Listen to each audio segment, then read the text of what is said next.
Can you guess how many theories of the Titanic's sinking exist? Right, loads, including a theory of my own, which I'm going to share with you today. And then you can decide which one seems most likely to you. One Piece theory. The very first version of the events was the One Piece theory. It's very simple and basically claims that the sinking happened without any breakups. 2:15 a.m., the ship collides with an iceberg. 2:18 a.m., the lights go out. The ship reaches an angle of 45 degrees and then quickly begins its final plunge into the ocean depths. 2:20 a.m., only about 3 minutes later, the RMS Titanic disappears under the surface of the ocean for good. The liner doesn't break, it just goes down as a whole piece. Of course, this can't be true. In April 1912, the Titanic was not only the largest ship in the world, but also the largest ship ever built. It's hard to believe that such a heavy vessel could have gone down without breaking. That's just impossible. Well, I mean, you can't blame the theorists. Before we found the wreckage, there were no other theories.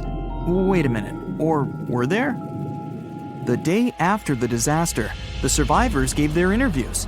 They talked about what had happened, and some of them claimed that the ship had actually broken in two when it had been flooded. For example, Jack Thayer, a 17-year-old boy, outlined the sinking as he remembered it, and L.D. Skidmon drew a sketch based on his description. The picture clearly showed the ship breaking in half. But no one believed Jack or other witnesses. There was no evidence, so their claims were received with a grain of salt. But in 1985, things changed. First breakup theory. That's when Robert Ballard found the wreckage of the Titanic in the depths of the ocean. When people saw the wreckage, it became clear that Jack and the other survivors had been right. The Titanic did indeed break in two when it sank. So it's time for a new theory. 2:15 a.m. The keel breaks, the starboard list eases, and the hull continues to bow and crumble. 2:17 a.m. The galley sections break off. The towers immediately drop under their own weight. The lights go out. The stern is pulled into the air. The bow breaks off and starts sinking. The aft is barely hanging on to the starboard side of the stern section superstructure. The stern section slowly lists over to port as it begins sinking again. It rises up one last time and pivots in a semicircle as it sinks. It all sounds pretty convincing, right? But people began to find plot holes in this theory. For example, the Titanic couldn't have held together until it reached such a high angle. The breakup would have had to begin much earlier. This only meant there was still a vast field for research and speculations. So people started to come up with their own possible scenarios. How about we look first at the ones no one likes? V-break and Aaron 1912 V-break. According to the first breakup theory, the Titanic reached a high angle, and the weight of its unsupported stern caused it to crack from the top down. But it's physically impossible. So, are there any other ideas? In 2006, Roger Long, a naval architect, decided to research a so-called V theory. 2:17 a.m. The breakup begins at a shallow angle, perhaps as little as 11 degrees. The upper structure fails and starts to crack. At this moment, only its double bottom is holding the Titanic together, but it starts to bend under the strain too, failing the ship. Water is pouring through the crack. It increases the weight in between the two sections, bending the Titanic the other way and pulling it into shape somewhat resemblant to the letter V. The upper decks get mangled and bent together. The bow heads for the bottom, and the stern is the last to sink. This theory has since been disproven many times, though. Roger Long believed it because the broken edges of the upper decks in the Titanic's bow section were all mangled and crushed. However, we have learned that it happened because of the so-called hydraulic downburst, the force of the water crashing into the deck as the Titanic hit the ocean floor. Another V-break theory states that the bow had risen out of the water after the break. This theory was mainly peddled by one former Titanic enthusiast. But not only has this theory been proved to be physically impossible, due to the bow's incredible mass, it was also inspired by incorrect information. Remember Jack Thayer? Well, it was based on his sketch and the words of a couple of passengers. But the truth is, none of them had ever seen the Titanic break down like this. Jack himself even stated in an interview that the sketch was completely out of context to what he had actually seen. It was drawn by a passenger on the Carpathia, the ship that received the Titanic's distress signal and came to its aid. It couldn't be used as evidence. Now that we know this, let's move on to the theories that most people believe in. James Cameron's banana peel theory. Who hasn't seen the legendary movie about the Titanic, right? It became the leader of the 70th Academy Awards ceremony in the number of nominations and awards, and deservedly so. But did you know that James Cameron had been interested in the Titanic for many years and studied the ship's history? His books and research are very detailed, and he even came up with his own version of the events. It's called the banana split theory, and this is actually what you could see in the movie. Here's how it goes. The Titanic reaches a 23-degree angle and fractures down to the keel. The double bottom acts as a hinge as the stern falls down. When the double bottom fails, the bow and the stern separate. The stern lists to port, standing vertically, and then begins to go underwater. This theory is the most scientifically accurate one, along with Roy Mengat's theory. Wait, who's Roy Mengat? Mengat theory. Roy Mengat was an engineer who came up with the most plausible theory for the time being. 2:17 a.m. The lights go out on the Titanic. At this moment, the ship is at an angle of 20 to 23 degrees. Suddenly, the vessel snaps in two just around the third funnel. It causes the stern to settle into the water. The keel fails first. The draft and lower hull are crushed and break apart. Water surges into the bow and stern of the ship through the huge cracks, causing the bow section to sink beneath the waves. The stern rises up to the angle of 70 to 90 degrees, and then it sinks too. This theory seems to make the most sense, but it's quite controversial. The survivors who saw the breakup stated that the stern had settled back with the bow completely missing. Mengat's theory, however, contradicts that statement, while James Cameron's scenario takes this into account. Are you thinking what I'm thinking? The truth must be somewhere in the middle. My version. Now, as promised, I'll provide you with my version of the events. Well, it's not really my theory, more like a combination of Roy Mengat's and James Cameron's ones. I believe that James Cameron was right about the breakup. 2:17 a.m. The ship is at a high angle. The lights go out. Then it snaps into two pieces. The bow starts sinking. The double bottom is still attached to the stern for a minute or so. Once the double bottom fails, the two parts separate and the bow goes down.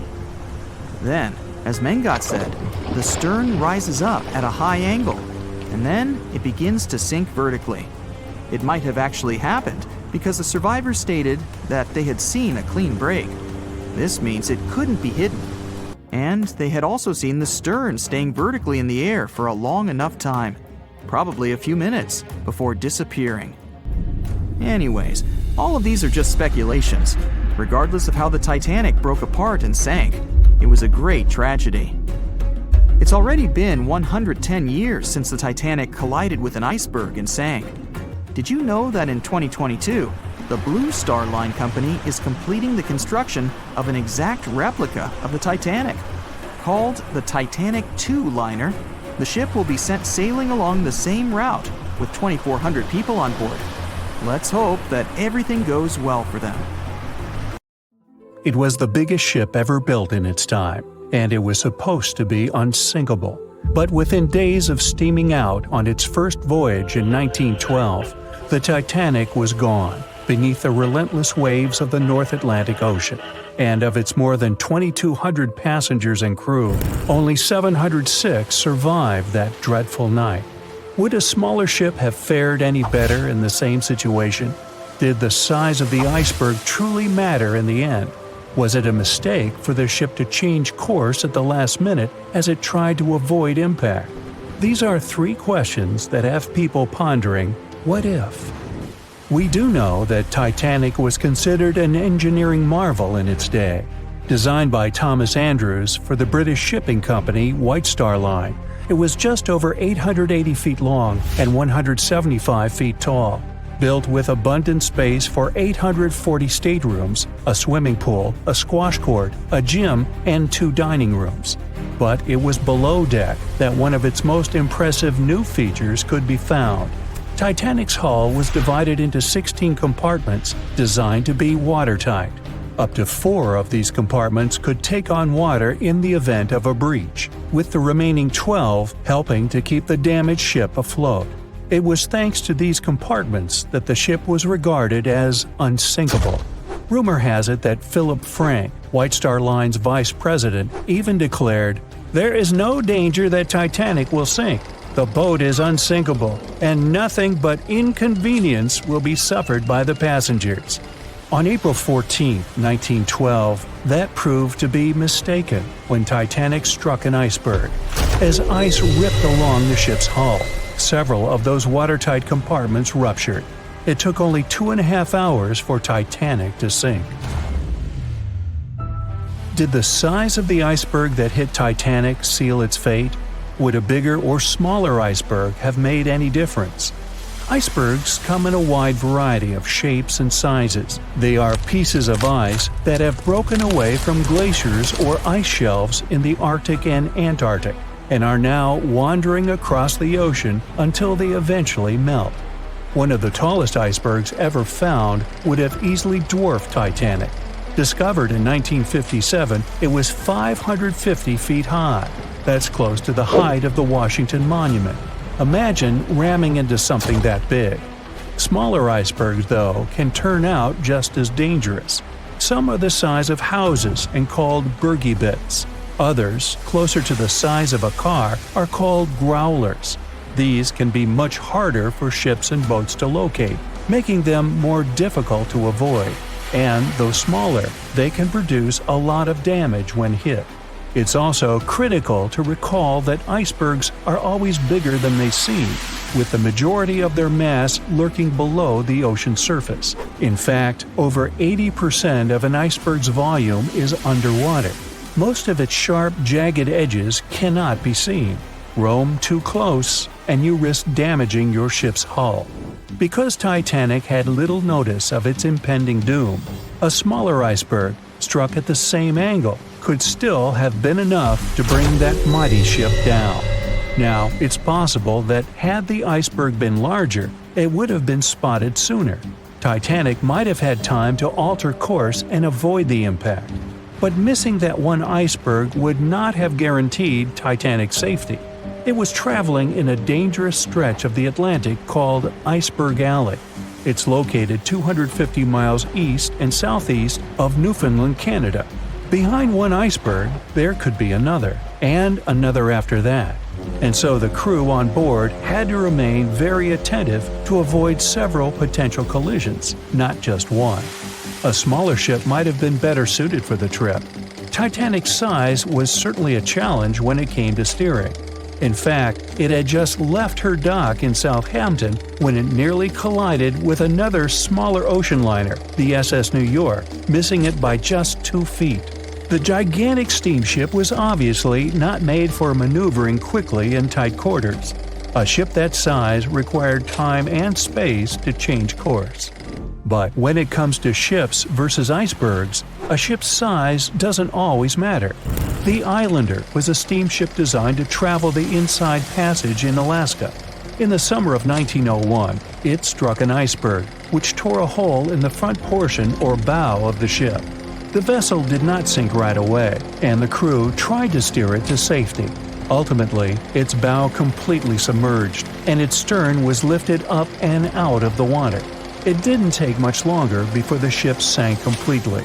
Of the 168 passengers and crew members, 128 survived, and $3 million in gold was lost. Islander had a 240-foot hull, making it almost a quarter of the size of Titanic. and that smaller size didn't seem to be much help in preventing a collision with an iceberg. And then there was the Hans Hedtoft in 1959. Also known as the Little Titanic or the Danish Titanic, it was referred to as the safest ship afloat. It was 272 feet long with 95 people on board. Much like the real Titanic, the Hans Hedtoft was specifically engineered to handle most of what the sea could throw its way.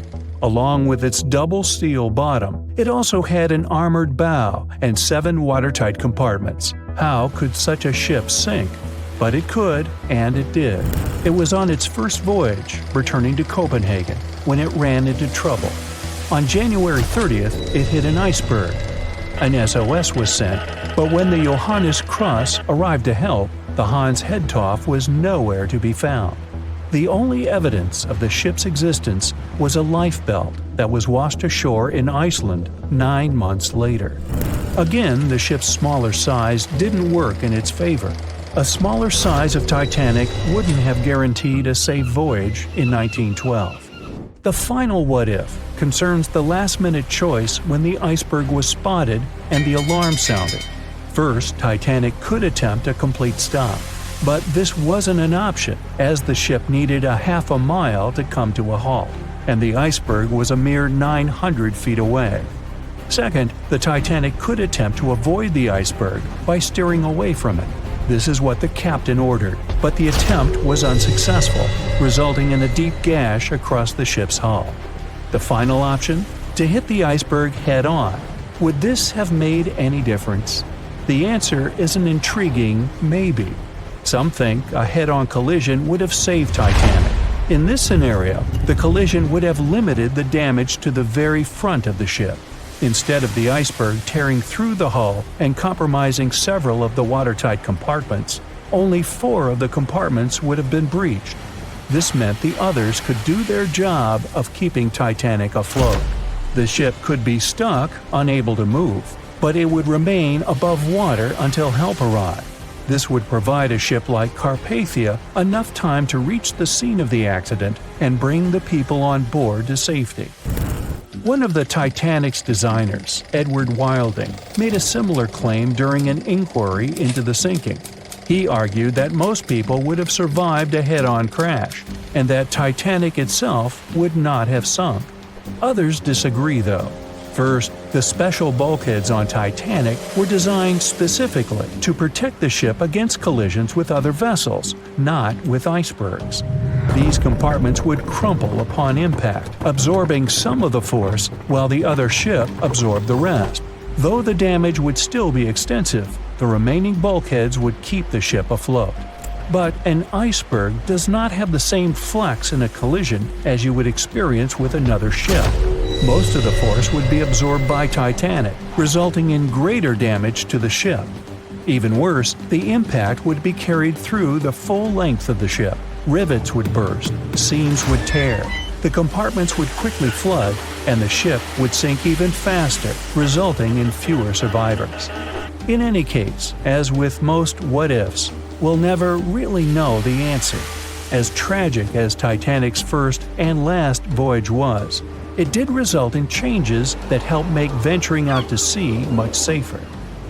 Findings from hearings on the disaster led to the creation of the International Ice Patrol, or ICC, in 1914, an organization that tracks icebergs in the Atlantic and Arctic Oceans to ensure vessels in the area can avoid them. In the US and Britain, ships were obligated to carry enough lifeboats to accommodate every person aboard. Regular lifeboat drills were made mandatory. And finally, the bulkheads on ships were made higher to keep water out, and bottoms were stretched to create double hulls, helping make the compartments truly waterproof. There's no denying that Titanic was a terrible tragedy, but the lessons learned from that night to remember has helped prevent many more. It's April 10th, 1912, a sunny spring day. You're one of the first-class passengers aboard the Titanic, just as the ship is about to depart from Southampton. Imagine everyone's excitement, fresh spring air, the sounds of the sea.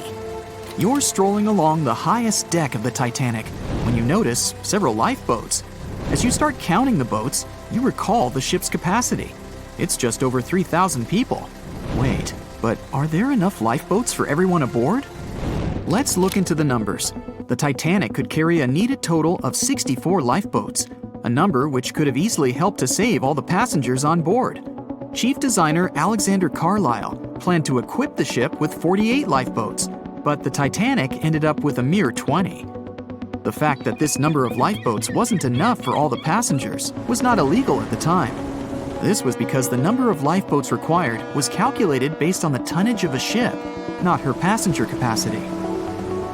Speaking of the Titanic, this number of boats was chosen for aesthetic reasons, to make the decks look less crowded to the ship's elite and high-class passengers. After the final decision on the lifeboats was taken, Carlisle quit his job. Passengers' strolls on the Titanic's decks were pleasing to the eye, but were they worth it in the end? In 2012, a century after the wreck, new documents related to the scandalous lack of lifeboats were uncovered. It appears that a safety inspector named Maurice Clark proposed the addition of at least 10 more lifeboats 5 hours before the ship was supposed to set sail. But since the ship's owners clearly wanted to leave on time, his plea was overlooked. He was also warned that unless he kept this secret, he would be fired. In retrospect, had the owners followed his advice, an estimated 700 more people might have survived that night.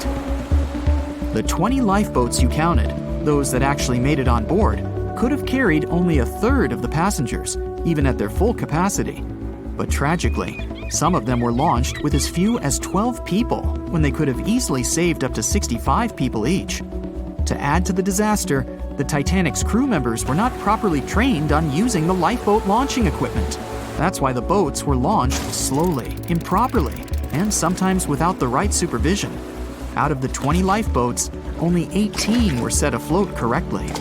Also, passengers were not informed about safety measures.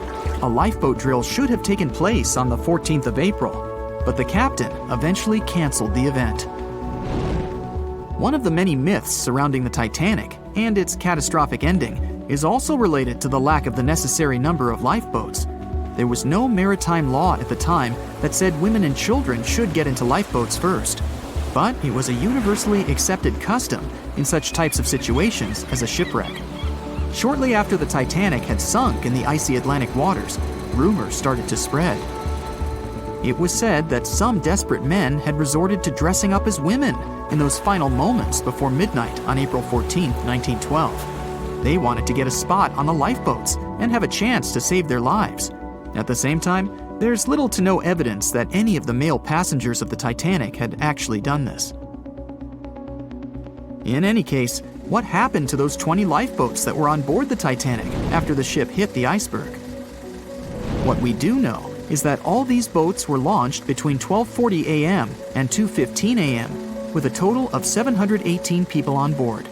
By the time they were rescued by the RMS Carpathia at about 4 a.m. the same day, only 705 people had remained alive. It took the crew of the RMS Carpathia more than 4 hours and 30 minutes to pick up all the passengers and 13 of the lifeboats. This was as many as the rescue ship was allowed to carry. The rest of the now empty lifeboats were left adrift at sea. Those salvaged were later given back to the White Star Line, the British shipping company which operated the Titanic. Strangely, after being returned, they appeared to have vanished from official records. The last image ever taken of the 13 surviving lifeboats was of them getting unloaded in the New York harbor. Sadly, and ironically, that's where the Titanic was supposed to be on April 18, 1912. The lifeboats were then rid of their Titanic nameplates or any other markings that could have linked them to the ship. Some sources claim that the boats were eventually destroyed. But was this actually the truth? The fate of one particular lifeboat has been the source of much debate. Collapsible Boat A, the last one to leave the ship, was retrieved by the RMS Oceanic a month after the crash. At that time, it was a shocking 200 miles away from the spot where the Titanic had sunk. Also, in the boat, there was a wedding band engraved with the words "Edward to Gerda," a sad omen to a couple that were lost at sea after managing to escape the sinking Titanic. Later identified as Edward and Gerda Lindell, the couple was traveling from Sweden to the U.S. to relocate. Some accounts claimed that Mr. Lindell did, in fact, make it to collapsible boat A, but his wife wasn't as lucky. Neither were ever seen again, and the wedding band was eventually sent to Gerda's father. The recovery of collapsible boat A was recorded in both photographs taken by the crew on board the RMS Oceanic and by a detailed handwritten account of a fellow passenger. They claimed that the lifeboat had looked more like a piece of wood carried by the waves than an actual boat. The first lifeboat to depart from the Titanic was lifeboat number 7. It was dubbed the Millionaire Lifeboat. It's rumored that the 12 passengers on board might have bribed the crew to row away to safety instead of allowing others to jump in. In 2015, some of the items recovered from this lifeboat, including a lunch menu, a ticket, and a letter from one of the passengers, were auctioned for up to $70,000 by a New York auctioneer. Soon after the Titanic catastrophe, it became mandatory for all ships to be equipped with enough lifeboats to carry all the passengers and crew. It's more likely that the Titanic lifeboats, being relatively new equipment at the time, were refitted to be used on other ships, such as the RMS Olympic, which was the Titanic's older sister. Some of them may have been sold off to private collections, or even left to rot. After all, they were seen as a source of bad luck, and most people were unwilling to use them again on other ships. Unfortunately, all the information about their whereabouts is hard to confirm now. No official statement from the owners of the lifeboats was ever given after their rescue. But although nothing appears to have remained of the original lifeboats, some full-sized replicas exist on display in museums in Falmouth, England, and Belfast, Northern Ireland. One of the few surviving White Star Line lifeboats did not, in fact, belong to the Titanic, but it did have a striking connection to the cursed ship. This boat is the restored Lifeboat 6 from the RMS Oceanic, which helped to recover Titanic's collapsible Lifeboat C. It was said to be owned by a private collector, but similar to the Titanic's lifeboats, we don't know anything about its location today. As for the nameplates and other identification marks of the lifeboats, the White Star Line seems to have kept them. Because some of these items were later auctioned and sold to interested collectors, even Rick Springfield supposedly got hold of one of the nameplates. One particular nameplate was already missing by the time the White Star Line employees had reached the lifeboats. It was the nameplate of Lifeboat Number 8, which had been taken by a sailor named Thomas Jones. He later gifted it to another Titanic survivor, the Countess of Rothes, along with a letter acknowledging the bond they formed on the night of the shipwreck. You can find other similar items on display in different museums, such as Larne Museum and Arts Centre in Northern Ireland, or Worcester City Art Gallery and Museum. To be fair, some experts claim that even if there had been more lifeboats on board the Titanic, there simply might not have been enough time to launch them all. That's how severe the impact was. Many researchers say that everything was happening so rapidly after the ship had hit the iceberg that it's astonishing that so many passengers managed to survive.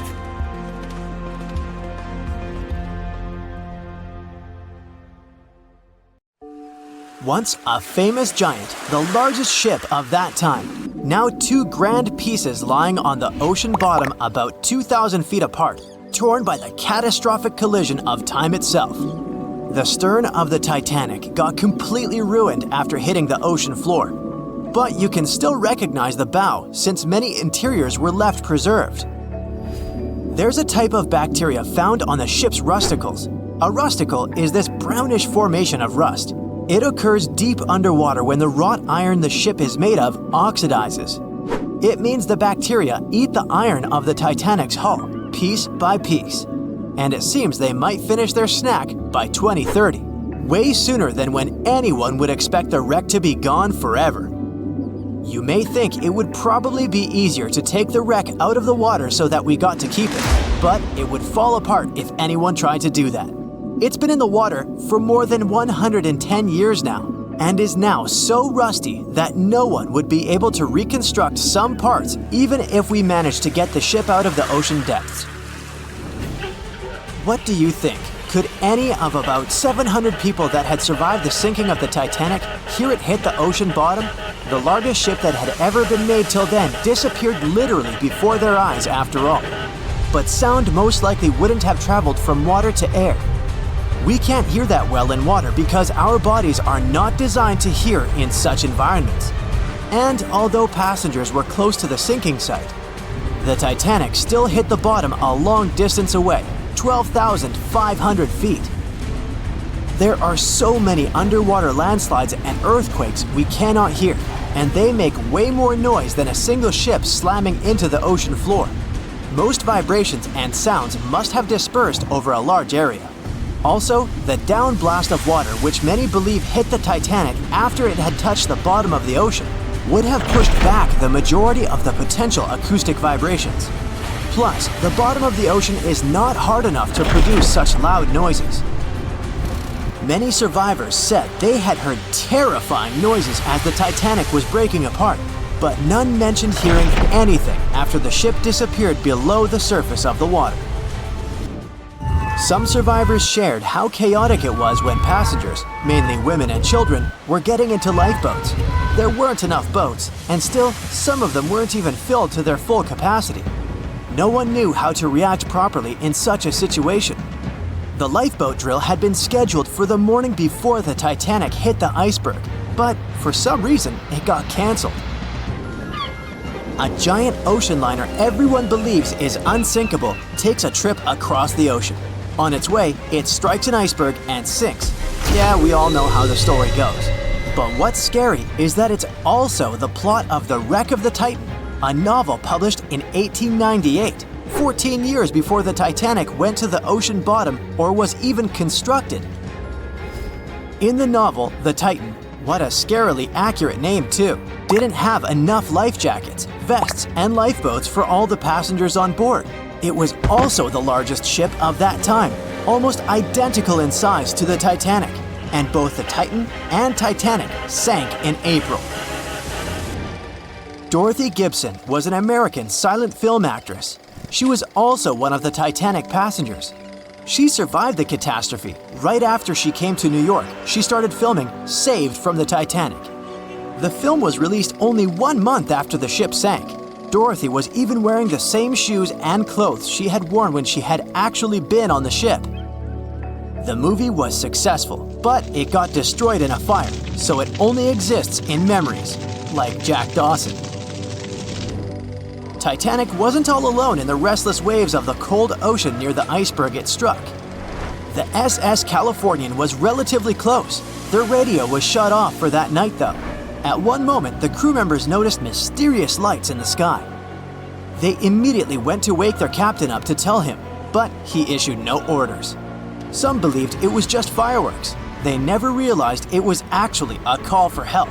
The flares crew members of the Titanic sent off to the sky, hoping someone would notice. By the time the SS Californian got the SOS message, it was already too late.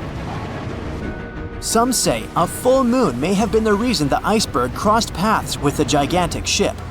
A full moon may have caused incredibly strong tides that eventually sent multiple icebergs southward, right when the Titanic was crossing that area. Would you dare to taste cheese from the Titanic? The wreck has been under the ocean surface for more than 100 years now. It took more than 70 years to find it. By that time, most of the food that had gone down together with the ship had, of course, spoiled. But it's possible there's still some of it left. Some foods are protected from decay. For example, cheese. The microbes that turn milk into cheese create special conditions to protect the product from spoiling. Multiple things have survived the Titanic. A handwritten letter where a mother and a daughter wrote to the girl's grandma about the amazing journey they were on together. The letter has been around for more than 100 years and got sold at an auction. A battered pair of white cotton gloves was found in the wreck. Musicians on the Titanic played till the very last moment.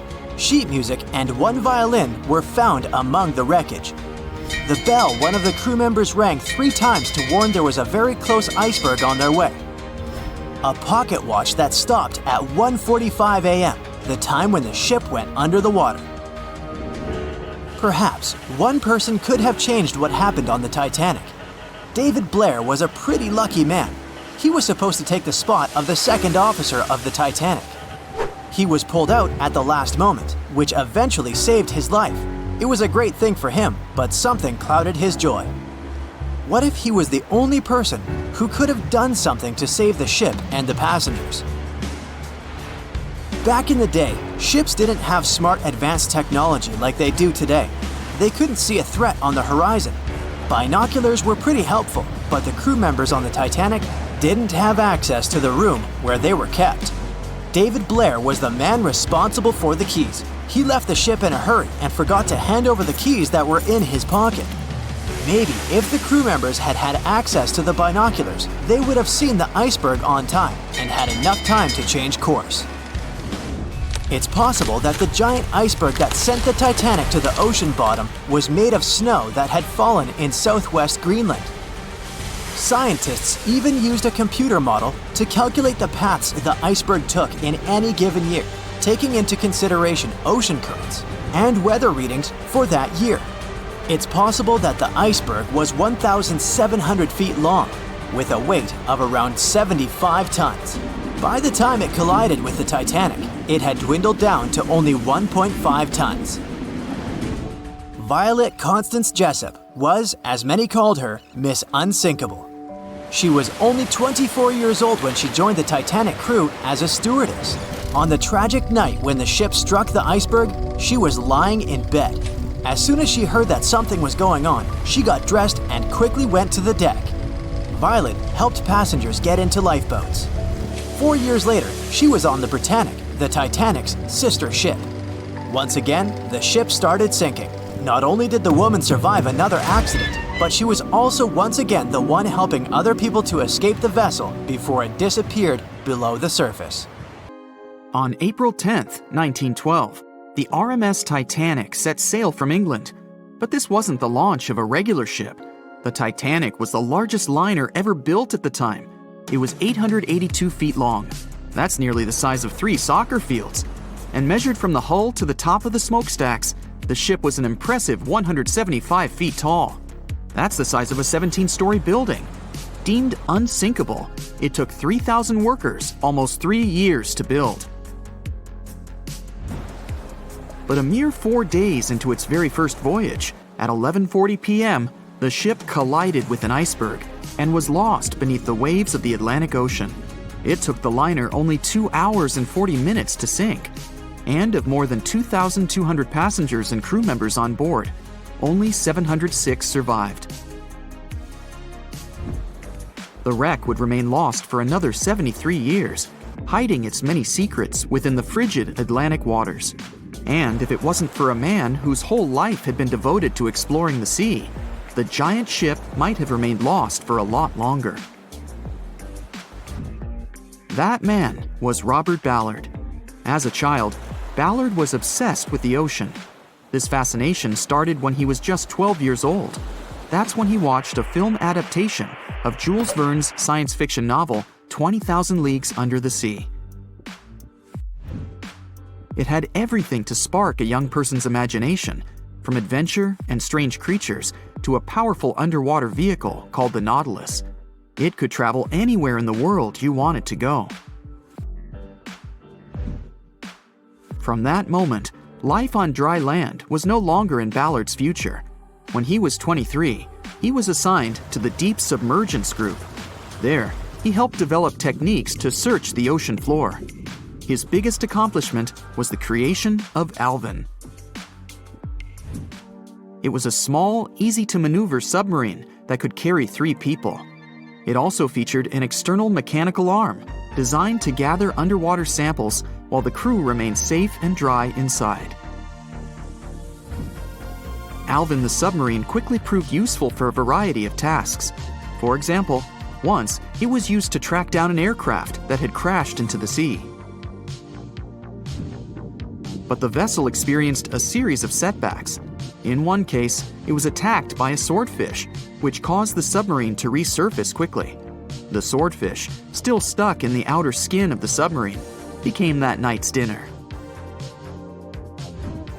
And in October 1968, the submarine was being lowered into the water when the cables holding it snapped, sending it careening into the ocean along with 3 crew members on board. And because the small vessel was still open, it immediately filled with water and quickly began to sink. Luckily, the crew managed to escape, but Alvin was gone. Bad weather hampered multiple attempts to recover the vessel. It wasn't until the following year that it was finally returned to the surface. In time, Alvin would be improved. Its hull would be strengthened by titanium, giving it a higher depth rating, thus making it even better suited for ocean exploration. The specialized submarine would come in handy in many of Ballard's 100-plus expeditions. The man was one of the first to explore an underwater mountain chain called the Mid-Atlantic Ridge in the Atlantic Ocean. And when he found thermal vents in the Galapagos Rift in the late 70s, he also helped discover and document the process of chemosynthesis. That's a complicated chemical synthesis of food energy by bacteria.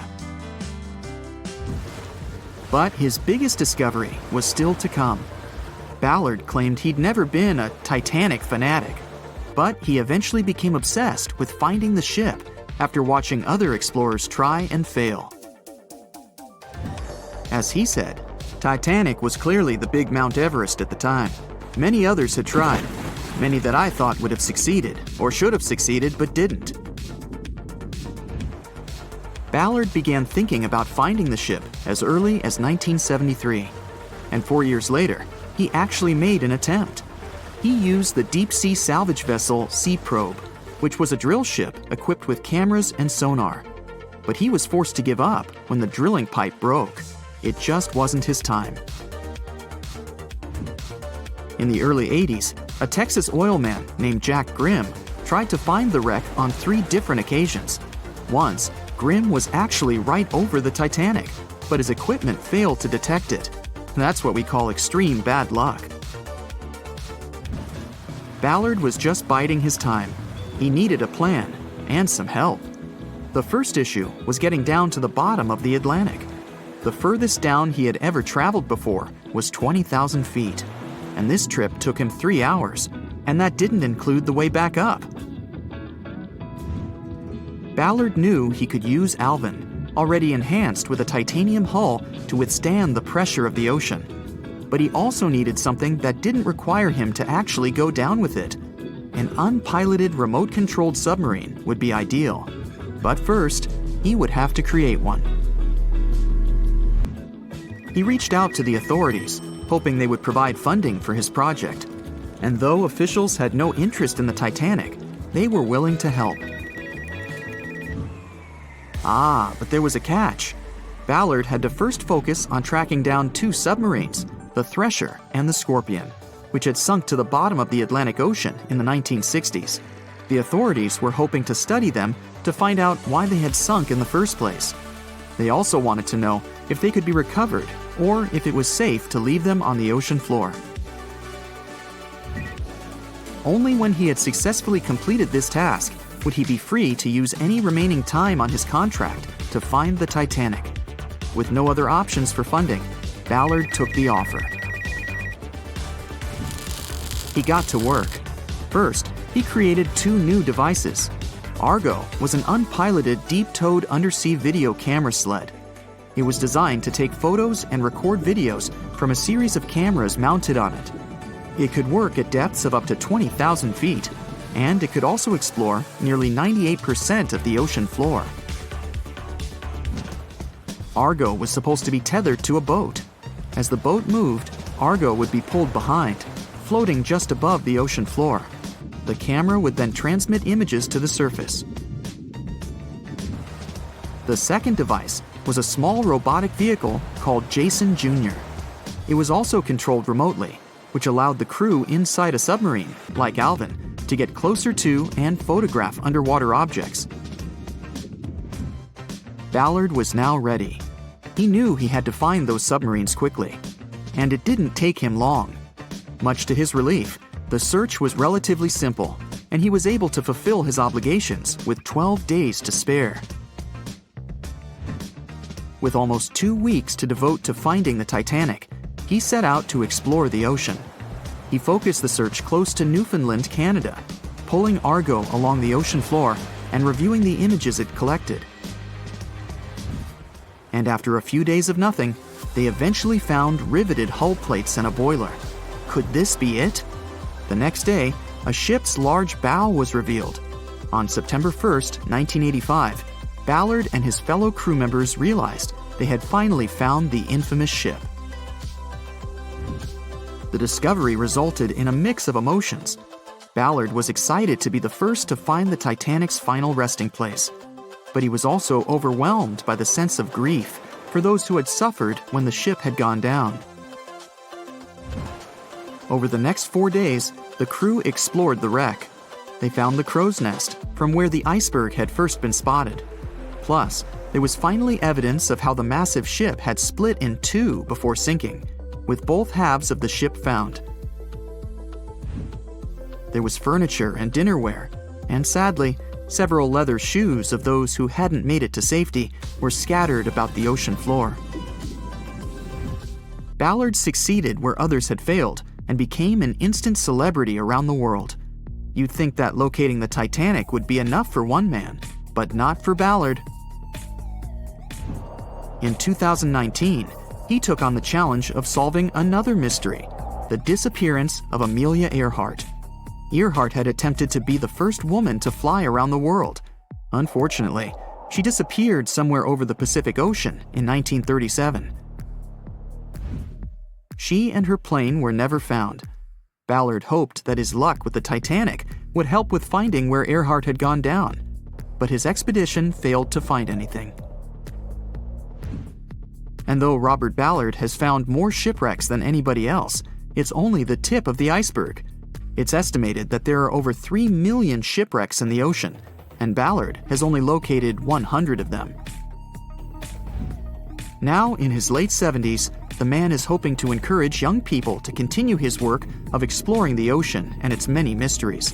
In 1989, he started the Jason Learning Project to inspire grade school students to pursue science, technology, engineering, and math. He has his own research vessel called the EV Nautilus, after the name of the submarine in Jules Verne's novel, a fitting tribute to the story that inspired his career. A beam of electric light pierces the darkness over the calm waters of the Atlantic Ocean. The Titanic is quietly making its way through the waves, its passengers asleep, when suddenly a monstrous white shape is caught in the light beam. The fateful iceberg is about to rend the side of the legendary ship.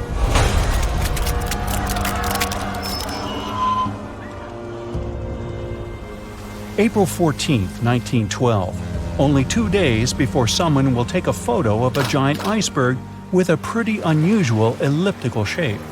It turns out that this iceberg most likely formed out of snow that fell 100,000 years ago.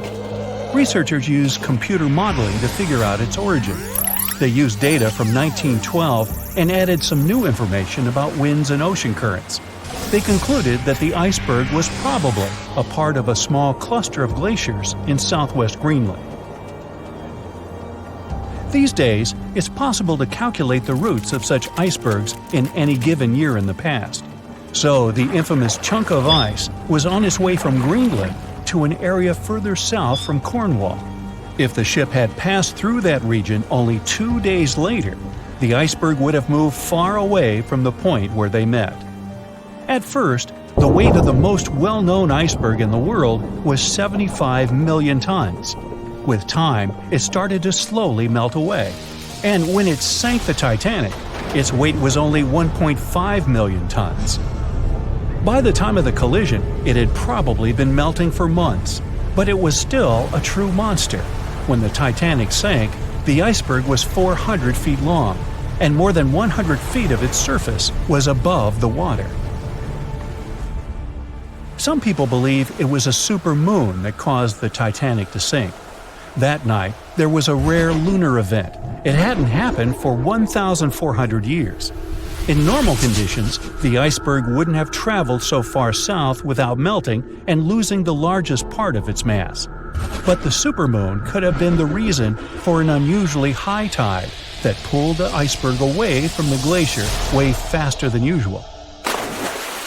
There's a specific type of bacteria that slowly consumes the remains of the Titanic. Salt corrosion, ocean currents, freezing temperatures, plus this rust-eating microorganism might consume the entire wreckage. American actress Dorothy Gibson was aboard the Titanic. She survived, and when she arrived in New York, she started filming a movie called Saved from the Titanic almost right away. The movie was released only a month after the Titanic sank, and in the movie, she even wore the same shoes and clothes she had during the actual disaster. The movie was a big success at that time, but the only known copy was destroyed in a fire. 14 years before the Titanic sank, a novella called Futility had been published, and it seemed to have predicted the whole event. The plot centered around a fictional ship called the Titan that sank during its voyage. The Titan was almost the same size as Titanic, and they both went to the bottom in April. The reason was hitting an iceberg, too. Both the real and fictional ships were described as unsinkable, and both of them had the legally required number of lifeboats, which, as it turned out later, were nowhere near enough. We've seen it in the movie, but there were some real-life love stories happening on the Titanic too. 13 couples even took a trip on the Titanic as part of their honeymoon. One of the couples owned Macy's department store in New York. Once it became clear the Titanic was rapidly sinking, the woman refused to go into a lifeboat without her husband. But he didn't want to join her while there were still women and children who he thought had to go first. Then his wife gave her coat to her maid. She insisted that the maid should get into the lifeboat, and she wanted her to be warm.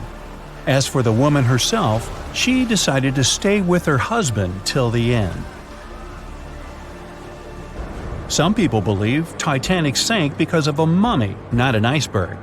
It all started around 1000 BCE with a mysterious woman who lived in Egypt, in the City of Thieves. People knew little about her, but they called her a priestess. Her mummy was put in a wooden sarcophagus and covered with a large lid with the image of her face and some mystical inscriptions. This place had been hidden until the first half of the 19th century, when a group of locals accidentally came across it. They disturbed her peace. No one knows how, but the mummy disappeared that day without a trace.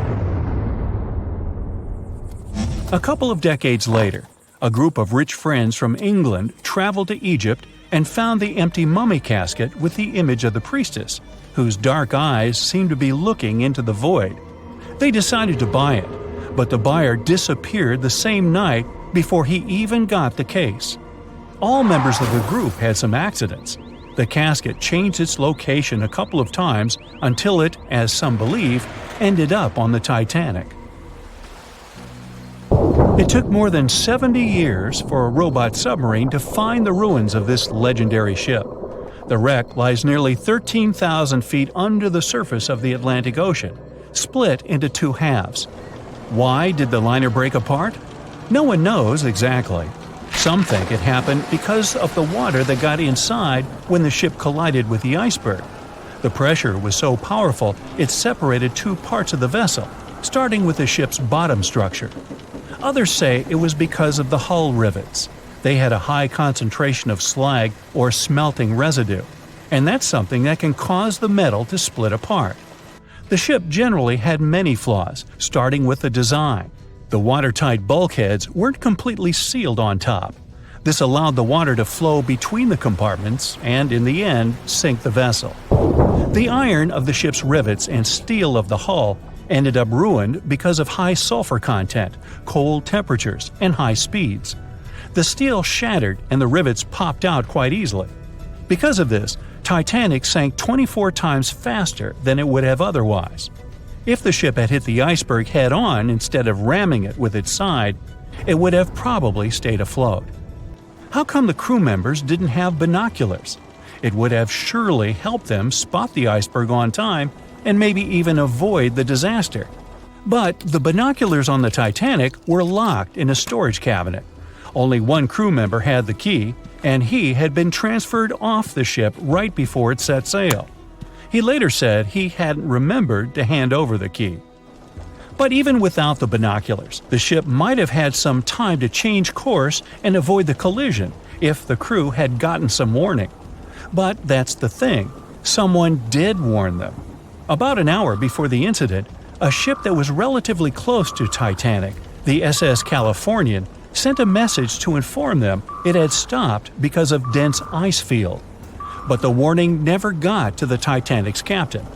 Some experts say it was because the radio operator didn't think it was that urgent. And later, the SS Californian said they didn't get a call for help from the Titanic because their radio operator was off duty. Some say the crew on the Titanic couldn't spot the iceberg on time because of an optical illusion. Atmospheric conditions that night probably caused super refraction, which could have camouflaged the berg.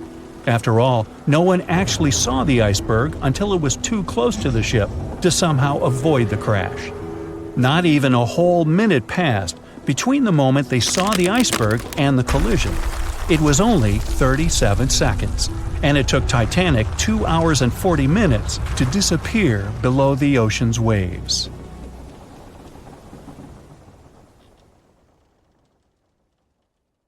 April 14, 1912.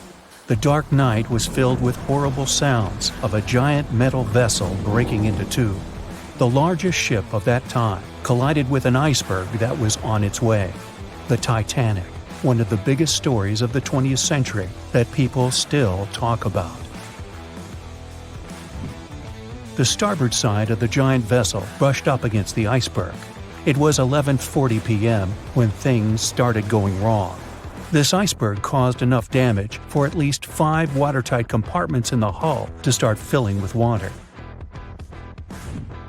The crew immediately began a brief investigation to see if they could do anything and fix things. They had no one to rely on, all alone in the darkness of the cold night, far away from the land, the North Atlantic Ocean, around 400 miles south of Newfoundland, Canada. They needed time to figure out how to bring people to safety. They had some time, true, but not enough. If you watched the movie, you know the ship didn't plunge immediately after the icy doom had happened.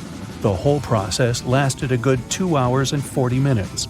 But the situation was hard. There were 2,200 people to take care of, including crew and passengers, and things happening on the ship were chaotic. The chief designer, Thomas Andrews, soon realized they wouldn't be able to stay afloat. By midnight, the entire crew had begun preparing the lifeboats for launch. They had 20 boats with space for only 1,178 people, which was just a bit more than 50% of the people on board. The order was to get women and children to safety first. Crewmen were there to row and guide the boats. The scene over the next 2 hours gradually started escalating. The crew members had a task to wake up passengers and warn them something bad was happening. They wanted to place them into a fleet of lifeboats as soon as possible. At 12:15 a.m., some crew members sent out a distress signal. A steamship called Frankfurt was among the first ones that received the message and responded, but they were about 170 nautical miles away.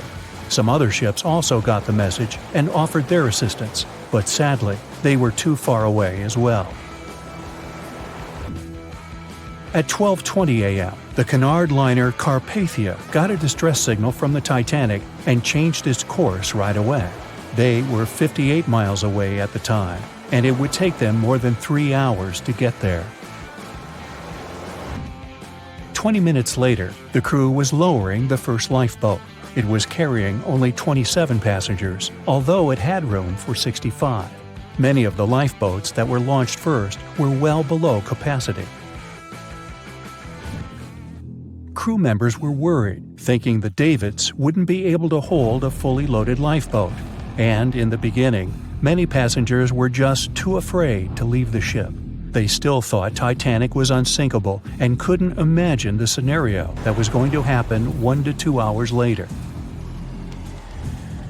The crew was firing the first of 8 distress rockets. Unsuccessful. No one was close enough to help. By 1:20 a.m., they lowered 10 lifeboats. Number 8 had only 28 people in it. One of the passengers on the number 10 was 9-week-old Melvina Dean. She would later become the last survivor who lived until 2009 and turned 97. It was 2 a.m. already. 3 of the collapsible boats were the only lifeboats that remained on the ship. The bow of the vessel had sunk low and had tipped far under the surface. People around it could now clearly see stern propellers above the water.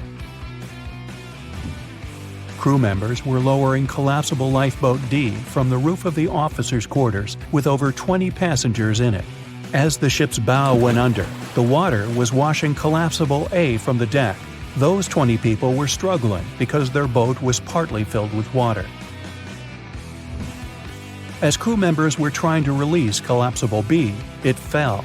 Before they righted it, the water swept it off the ship. 30 passengers still managed to find safety on the overturned lifeboat. At 2:17 a.m., the ship's wireless operator decided to transmit one last distress call. A minute later, the light on the ship finally went out. Titanic and all left on board plunged into darkness. The bow continued to sink, and the stern was rising higher above the surface, which placed great strain on the midsection. Horrible sounds were filling the night. Titanic, this massive, legendary ship so many people placed their hopes in and were excited about, broke into two between the third and fourth funnels. Reports would speculate it took about 6 minutes for the bow section to reach the ocean bottom. The stern settled back in the water before it rose again into a vertical position. It remained in this situation until it finally disappeared into the ocean. At 2:20 a.m., the stern apparently retained air inside, and water pressure crushed it as it went down. The stern landed about 2,000 feet away from the bow. People consider the Titanic the fastest ship in the world. They thought it was unsinkable because 4 of its compartments could be flooded, and that still wouldn't cause a critical loss of buoyancy. Its life was problematic since its beginning. While the ship was leaving port, it moved within a couple of feet of the steamer New York. It managed to safely pass by, which was a huge relief for all those worried passengers massed on the ship's decks. Titanic sailed off on the 10th of April. Its first journey was across the highly competitive Atlantic route. On the launch day, the Titanic became the biggest movable object in the history of humankind. 882 feet long, 92 feet wide.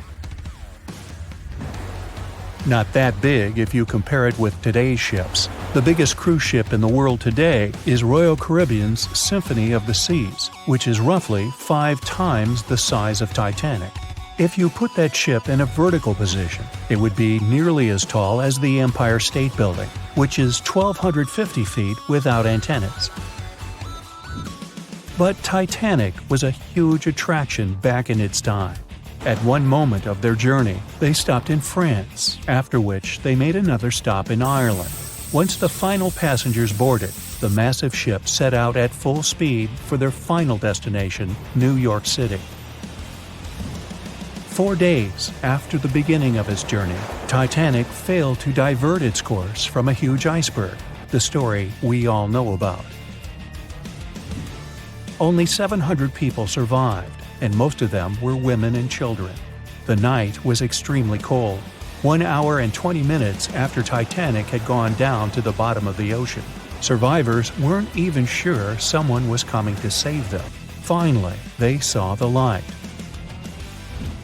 It was Carpathia coming towards them. They came for the people in the lifeboats. The crew brought them aboard and pulled a handful of other passengers out of the water. Many ships tried to contact Titanic a few hours after it sank. Their messages were never returned. Later, when there was an investigation of what really happened, they discovered the Leyland liner California had been less than 20 miles away when Titanic was sinking. But the crew didn't hear the distress signals coming from Titanic because their radio operator was off duty.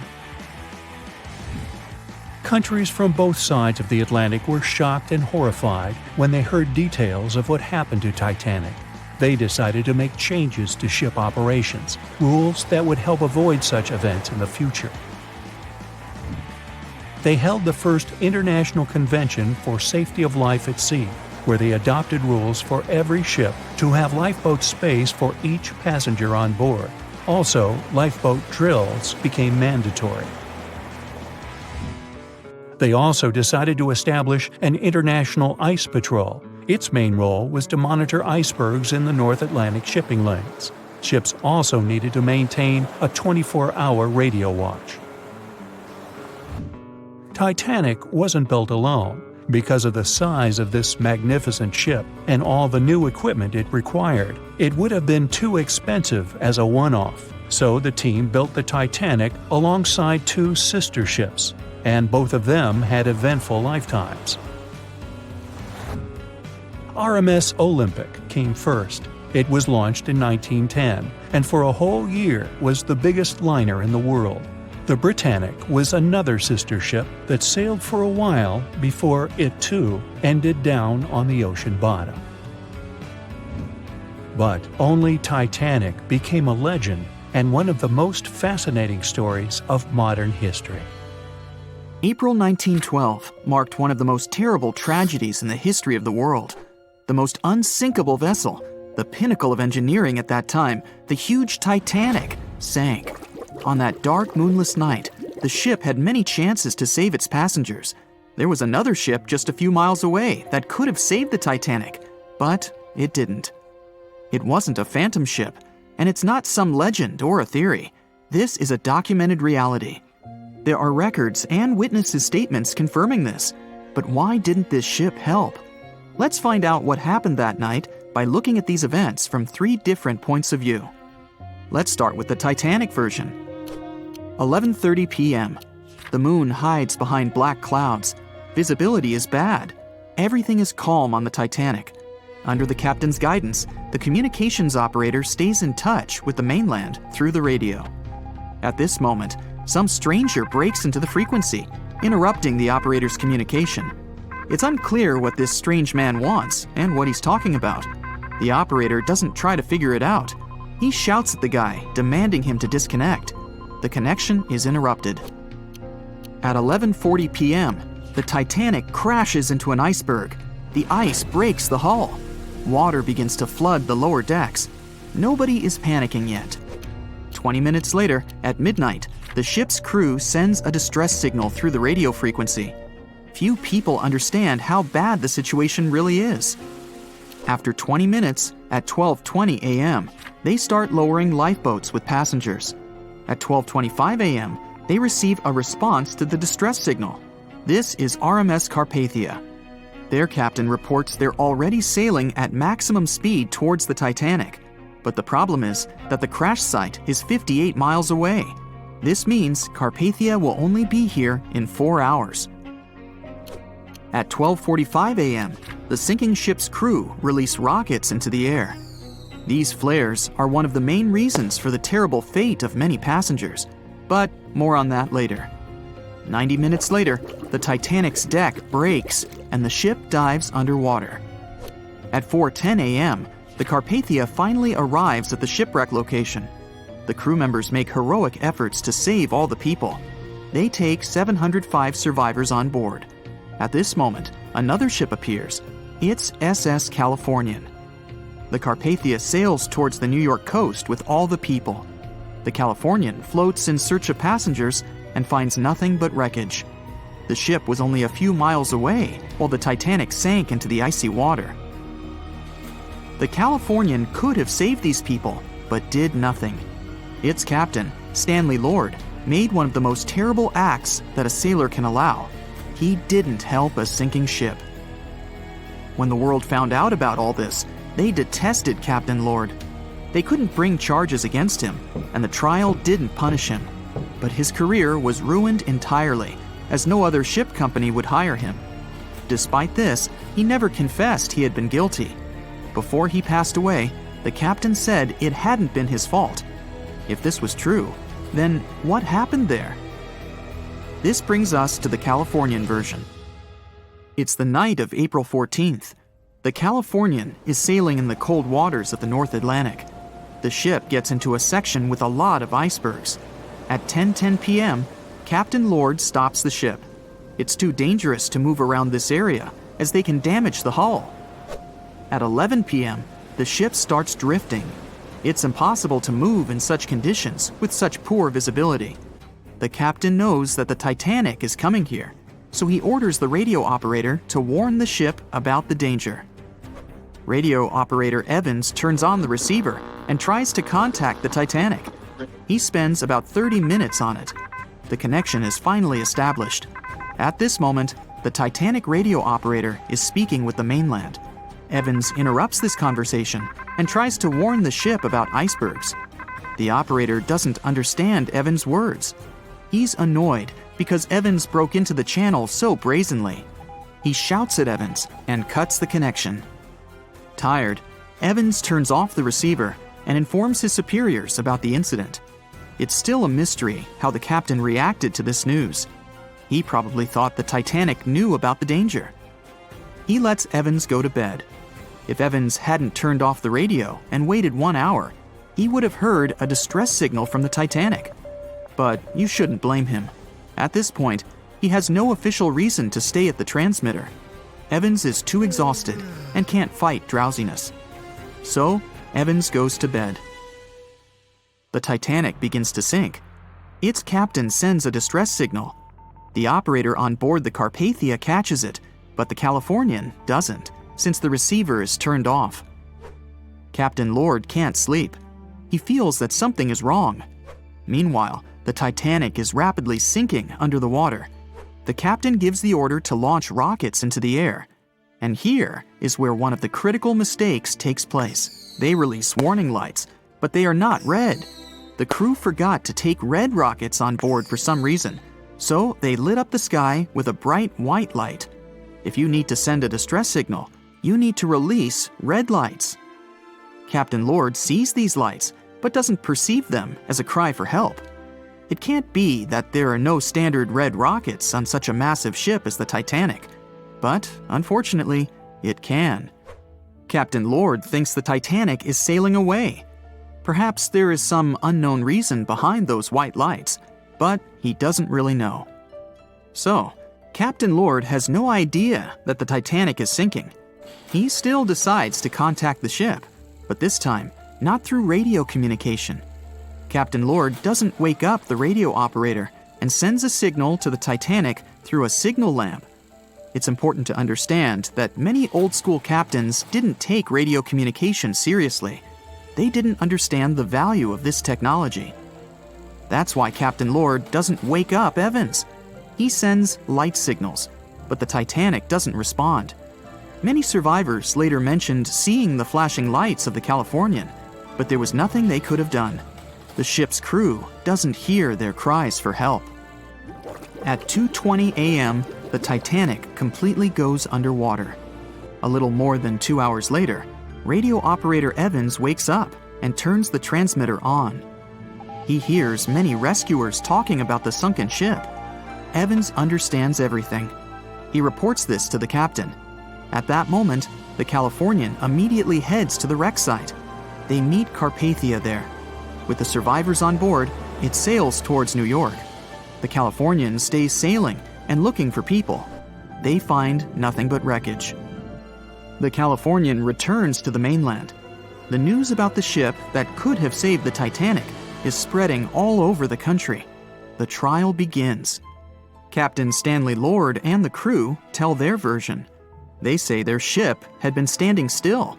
Many people don't believe them, and some of the surviving passengers claim to have seen the Californian sailing by. Still, the judge declares them innocent. 1962. Captain Stanley Lord is a very old man. He calls a notary to confess something. The captain makes his last remark about this case. He swears he's not guilty. But if it wasn't the Californian sailing past the Titanic at that moment, then what? The Samson theory could answer that question for us. The sealing ship Samson is sailing in the cold waters of the North Atlantic the crew aren't sleeping. They carefully study the surroundings, but not because they're afraid of icebergs. They're scared of meeting with the U.S. Coast Guard. The Samson ship's crew catch seals, which is illegal. At 12:45 a.m., Samson's captain sees white signal rockets. The team is sure it's the Coast Guard. They turn off the lights and sail away. It's dark, so they don't notice the sinking Titanic. They return to the coast of Iceland and hear about the disaster. They realize they have abandoned the drowning passengers.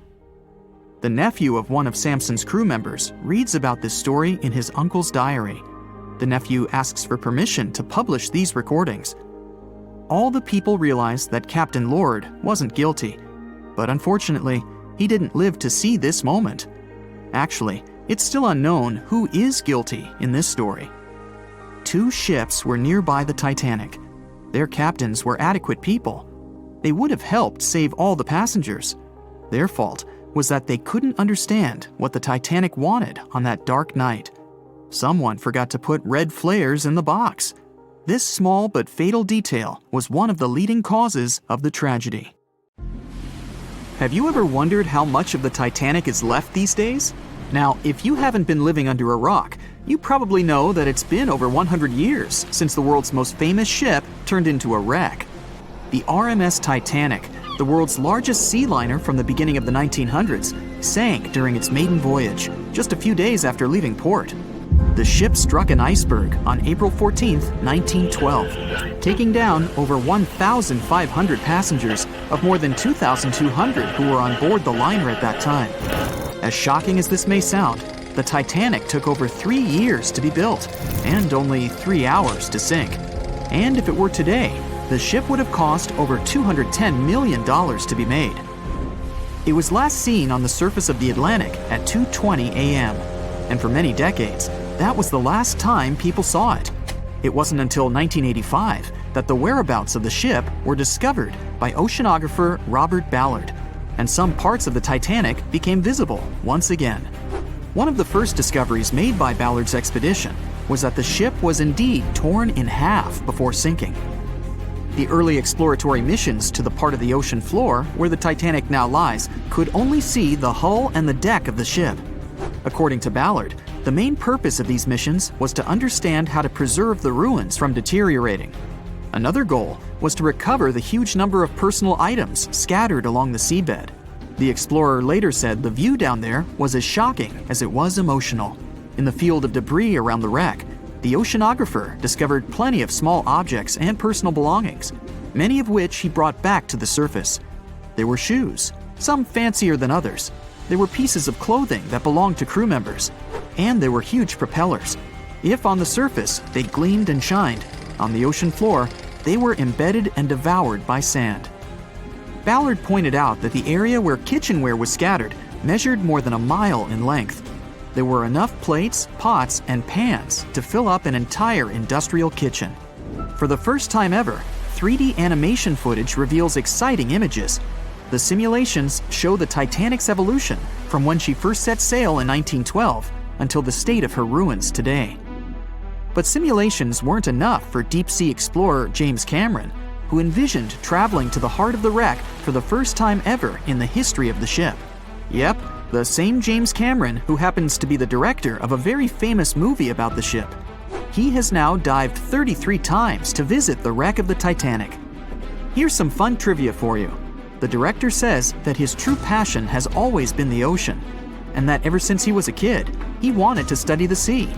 Directing, let's say, just happened to be his day job. And when the possibility of directing Titanic appeared, he said yes, just so that he could go and check out the ruins of the ship in real life. Now back to the wreck. According to James Cameron, it wasn't enough for researchers to access only the exterior of the ship. They needed to go inside, analyze and photograph what was left of the pompous interiors of the world's once biggest sea liner. Cameron piloted an innovative robot vehicle equipped with cameras. It helped the man to reveal spaces in the Titanic that no one had ever seen before since the ship touched the bottom.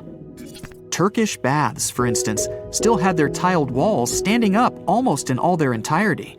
These baths were exclusively for first-class passengers. They were located right next to the swimming bath and the third-class dining room, and were designed in the Moorish style. People resting there could get heating blankets and ask waiters to bring them anything they needed. If the pictures from before the disaster were astonishing, they carry a different kind of wow factor now, when everything you see in them is hidden underneath the surface of the water. Another shocking discovery was the ship's mast. If we look at the Titanic in its pre-sinking glory, the mast calls much of one's attention. Located on the bow of the huge ship, the mast held together the transmission cables for the Marconi system, a system of wireless telegraphy. That's also where the British merchant flag the Titanic flew was located. The mast stood at the height of a bit more than 100 feet and was equipped with a crow's nest. Nowadays, the mast is unrecognizable. Attacked by corrosion, it collapsed. The crow's nest broke apart too. Now we can see why the modern-day Titanic is a real treasure for deep-sea explorers.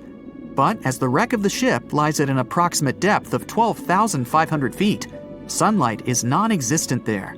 So, piloted missions depend on high-end technological equipment to survey the area. Why do you think the Titanic went missing from the public eye for over 70 years? Well, because at that time, technology wasn't advanced enough for people to go down there, as well as bring back good footage of the wreck. Filmmakers were the ones who drove this technology to its advance by trying to film underwater. They began by building boxes to put their cameras inside. And now, deep-sea photography is highly advanced and allows us to marvel at the awesomeness of underwater life. Of course, taking pictures under the sea is no easy feat. For one thing, to withstand that crazy underwater pressure, submarines need to be really strong and have thick walls, no thinner than 11 inches.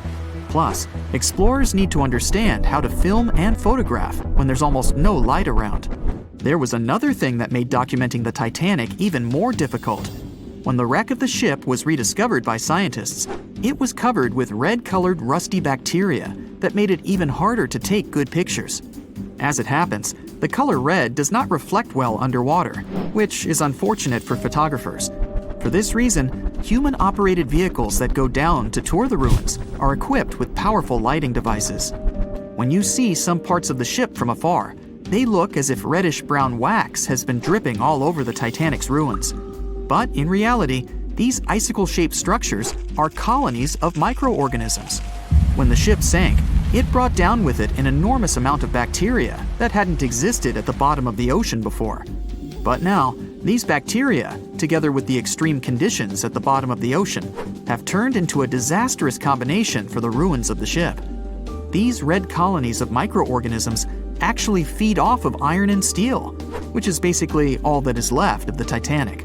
One kind of those microorganisms are bacteria called Halomonas titanicae. They can eat up to 220 pounds of iron per day. This makes the Titanic a colossal food source for them. There have been lots of speculations regarding the life expectancy of the ship's wreck after researchers discovered this bizarre rust. But according to Cameron and his research team, the Titanic isn't going to disintegrate anytime soon. In one of the latest expeditions down to the wreck, a piloted vehicle was funded to identify specifically one stateroom. It belonged to a very important passenger, Sir Benjamin Guggenheim. Yes, just like the museum. Guggenheim was the son of a mining magnate and a member of the elite group that boarded the transatlantic journey of the Titanic. Born in Philadelphia, Guggenheim was traveling back home to the US. But, as we all know, he never made it to his final destination. For the price that ranged from 400 to 800 pounds back in 1912, the equivalent of 84,000 pounds nowadays, one could book accommodation that was called a stateroom. Staterooms on the Titanic were the most luxurious kind of first-class rooms.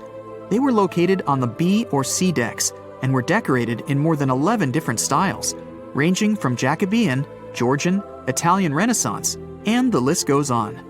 These rooms were filled with carved paneling and marquetry made from exotic and rare kinds of wood, such as mahogany, oak, and so on. Guggenheim occupied one of these luxurious rooms, and 100 years later, one of his descendants funded an entire mission just to locate the precise stateroom the man stayed in. This expedition turned into a documentary for National Geographic, and they did manage to identify which stateroom was Guggenheim's, so kudos for them.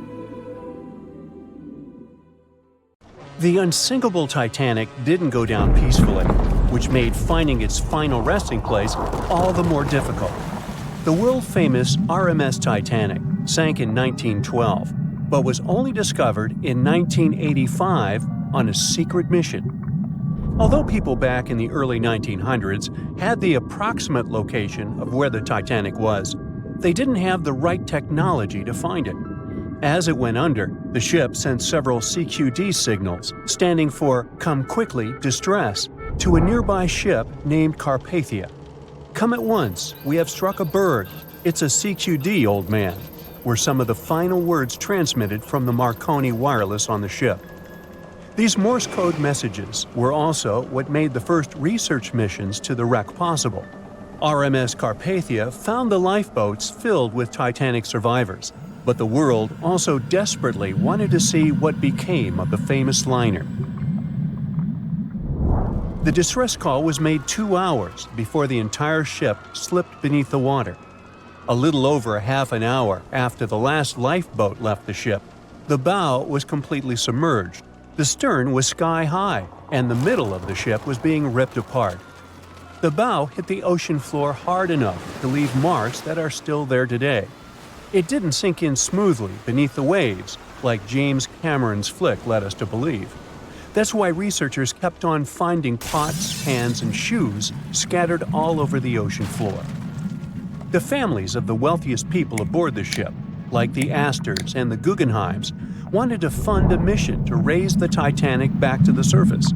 But they faced the total lack of technology to do something as simple as locating the ship.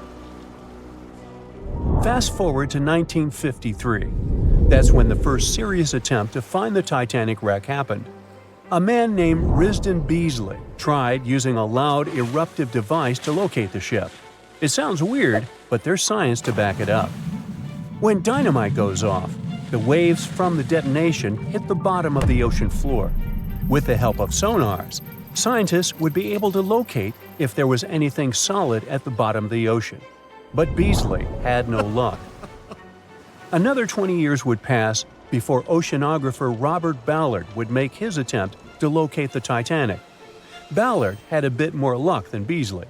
Over the previous years, underwater technology had gotten more funding, and so worked much better. He tried it the first time in 1977. Ballard partnered with the Woods Hole Oceanographic Institution on a mission to map the ocean floor. While the institute hired him to test out their new mapping technology, Ballard's intention was to go a little further and find the Titanic wreck. In the middle of this new technological ship, there was a hole that allowed for a long pipe to be extended into the water just above the ocean floor. Attached to the end of this pipe, Ballard installed a pod with sonars and cameras. They thought they were in for something big, and so they took the ship to sea to run some tests. That's when, on a trial run, adversity struck. The drill pipe broke, sending all of their expensive material to the bottom of the ocean floor, just like the Titanic. When Ballard failed, another important character came into this story, a man named Jack Grimm, an eccentric oil tycoon. Grimm had become famous for trying to find things such as Noah's Ark, the Loch Ness Monster, and Bigfoot. He also tried to prove the hollow Earth theory, that says that the interior of Earth is entirely hollow and hosts underground cities and nations. His search consisted of trying to find a large hole on the North Pole, and thus venturing inside the hollow Earth. After his attempts failed, he set his eyes on the jewel liner that had sunk, the RMS Titanic. Grimm had the money, but he didn't have the know-how. So, as a billionaire, he made a big donation to Columbia University and asked in return to use some of their equipment. He hired a team of highly qualified scientists to help operate the machinery. Here's where it gets a little strange. Jack Grimm was a believer in folklore and non-conventional ways of doing things. So he brought a monkey on board and surprised the research team. This monkey, called Titan, was believed to point to a map and locate lost things. In this case, the Titanic. The scientists went crazy when the monkey appeared and told Grimm it was either them or the monkey. This expedition left Florida without Titan. Yes, there would be no monkey business. They set the course to the exact location of Titanic's last distress signal. They arrived, examined every inch of the ocean floor, but still found nothing. This made them come up with a new important theory.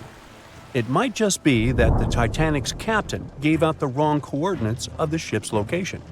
It isn't too hard to believe this, since the lifeboats were found far away from Titanic's distress signal coordinates. What could have happened is that the ship's captain forgot to account for the time zone change during their travel.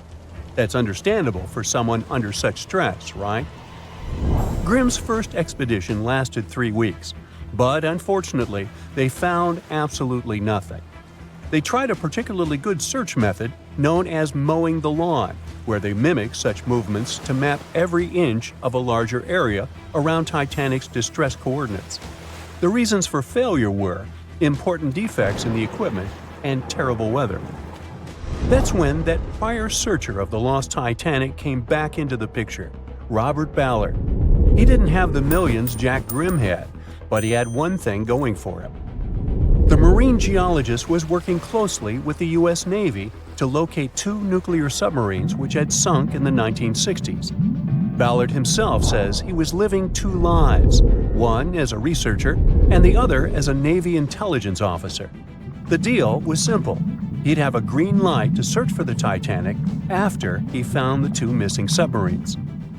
To find Thresher and Scorpion, he used an unmanned submarine vehicle called Argo. Argo was like a little snow sled. It was attached to a bigger ship that sailed above the water. Argo was connected to the ship by a long cable, and it was piloted by a team on board. The sled had sonars and cameras that provided real-time imaging of the ocean floor, so it was a real advancement on other attempts.